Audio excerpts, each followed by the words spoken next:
Adunni had given birth 4 times, but none of her children had lived past 6 years old. Each time, she had held them in her arms, watched their tiny hands grasp her fingers and dreamed of the life they would live, and each time, she had buried them before they could grow. Her heart broke over and over again. Olumide, her husband, had stopped hoping. He no longer spoke of children. Each night, he sat outside their hut, staring at the sky, as if waiting for an answer he would never hear. The village women pitied her, but their pity was laced with fear. "She carries an Abiku," the older women murmured. "A spirit child. It was never meant to stay."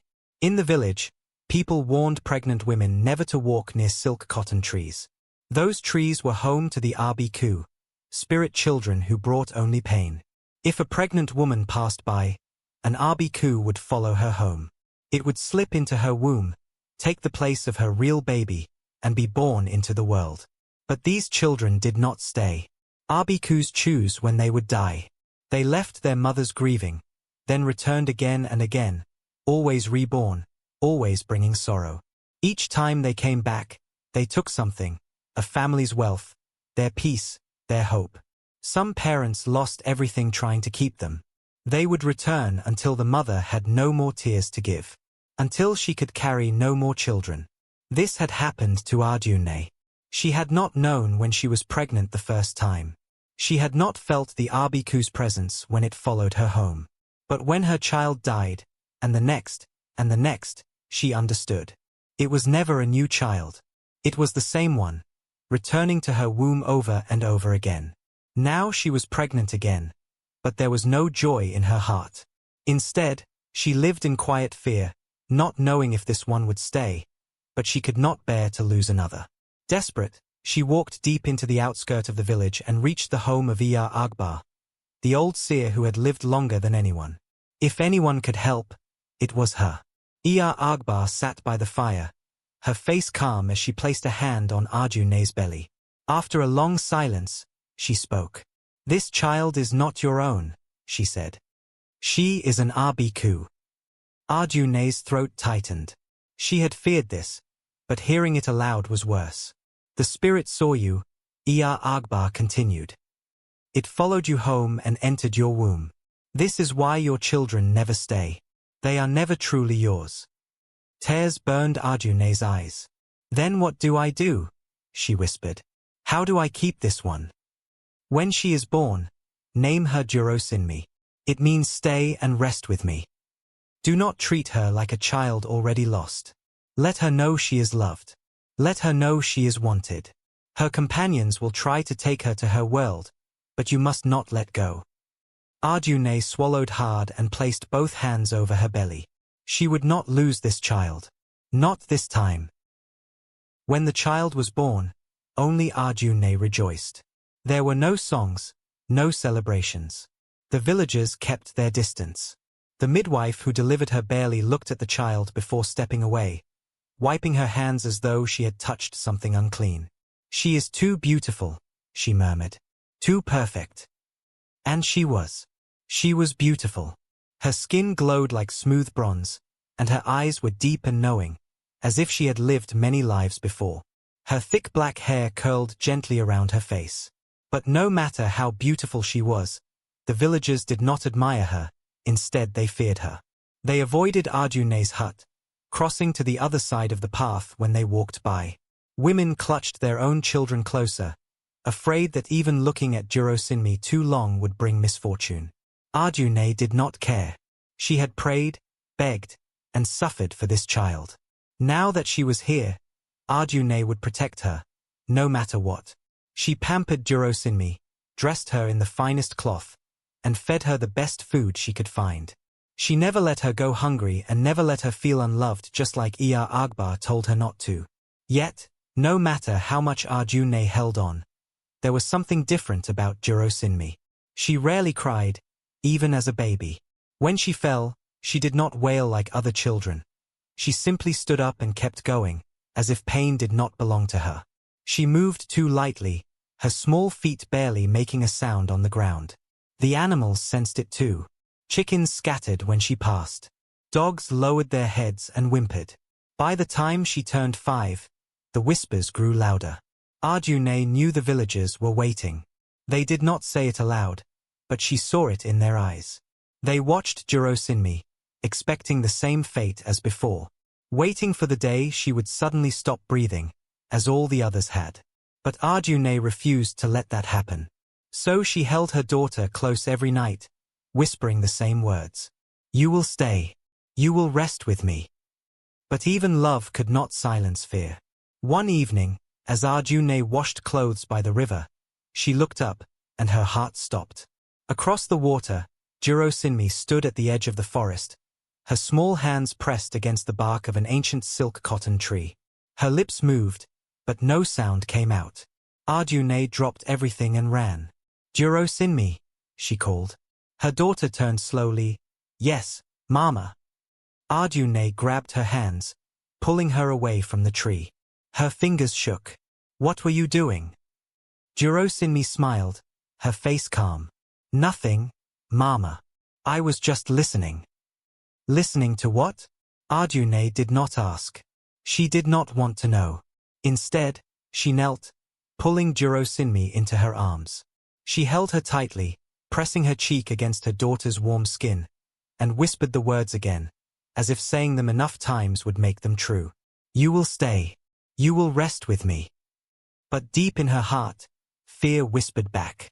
Durosinmi's 6th birthday was approaching, and fear sat heavy in her heart. The others had never lived past 6. No matter how healthy they seemed, no matter how much she had prayed, each time, she buried the small body, only for the same spirit to return, wearing a new face. One evening, while sweeping the hut, Adunni's broom struck something hard beneath Durosinmi's sleeping mat. She frowned and bent down, trying to see what it was. It was a stone. But not just any stone. It was smooth, dark, and cold, colder than it should be after lying under a mat in their warm hut. As soon as Adunni touched it, a strange feeling crawled up her spine. It felt wrong. Then, suddenly, she remembered.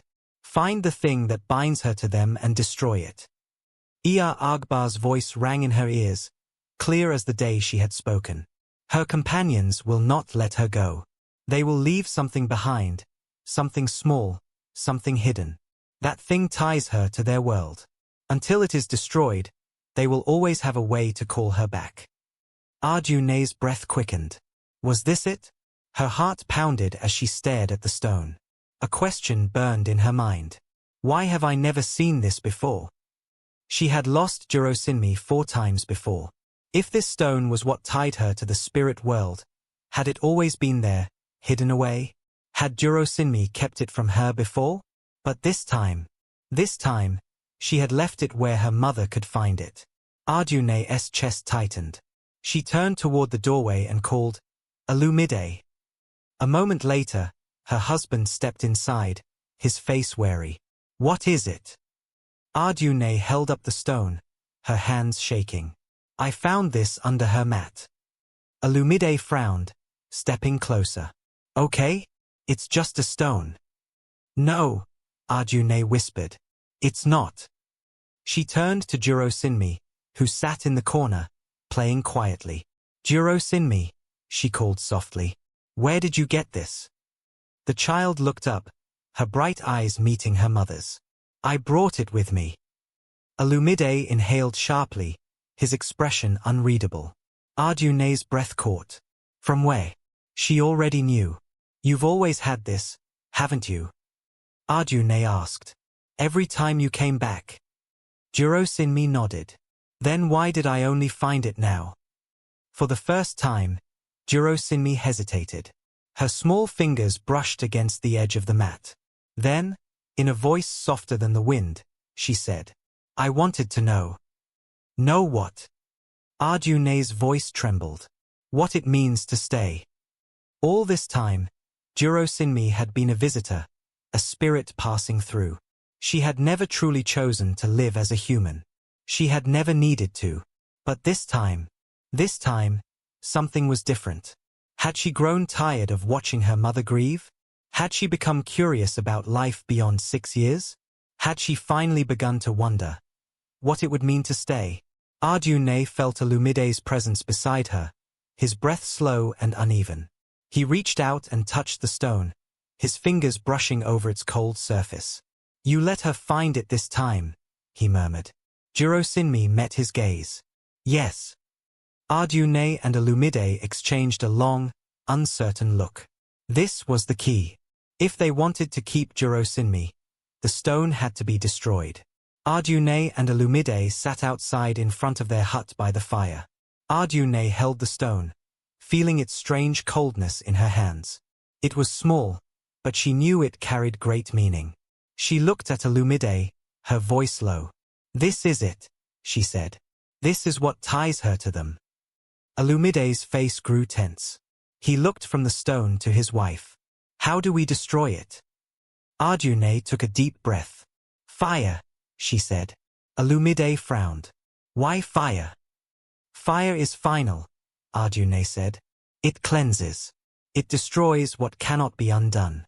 If this stone ties her to them, then burning it will break the bond." Without waiting, Olumide gathered dry palm fronds and wood, stacking them into a pile and setting them on fire. The flames rose quickly, bright and strong. Adunni threw the stone into the fire without hesitation. At first, nothing happened. The stone lay in the fire, dark and unchanged. Olumide added more wood, making the flames grow stronger. Then a scream came from inside the hut. Adunni's chest tightened. She rushed in. Durosinmi was on the floor, shaking, her small hands pressed against her chest. Her breathing was fast and uneven. "Mama," she whispered, "it hurts." Adunni froze for only a moment before panic took over. "Put it out," she screamed, her voice sharp with fear. "Olumide, put out the fire. It's hurting her." She clutched Durosinmi tightly, feeling the child's body tremble in her arms. Tears ran down her face as she looked toward the door, desperate. But Olumide did not move. His jaw was set, his hands clenched at his sides as he stood near the fire. His eyes flickered with pain, but he did not step forward. "No," he said firmly. "We must see this through." Adunni sobbed, shaking her head. "She's in pain, Olumide. Please." Still, he did not move. "If we stop now, we will lose her forever."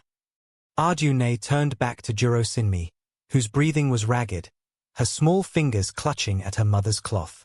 Then, a sharp crack split the air. Durosinmi went still. Adunni held her breath, pressing a trembling hand to her daughter's chest. "Silence. Durosinmi," she whispered. For a long moment, there was nothing. Then the little girl let out a slow, shuddering breath. Her fingers, which had been clenched so tightly, loosened. The tension in her body faded. Adunni watched as her daughter's breathing evened out, as the pain in her small face melted away. Durosinmi's eyes fluttered open, and for the first time, they looked different, lighter. Outside, the fire had burned the stone to ash. Adunni pulled Durosinmi into her arms, holding her close. Tears slipped down her face, but this time, they were not tears of sorrow. Olumide knelt beside them, his hand resting on his daughter's back. He met Adunni's gaze, and in his eyes, she saw something she had not seen in years, hope. Durosinmi let out a soft sigh, snuggling against her mother. Her voice was quiet but steady. "I will stay." Adunni closed her eyes, pressing a kiss to her daughter's forehead. And for the first time, she truly believed it.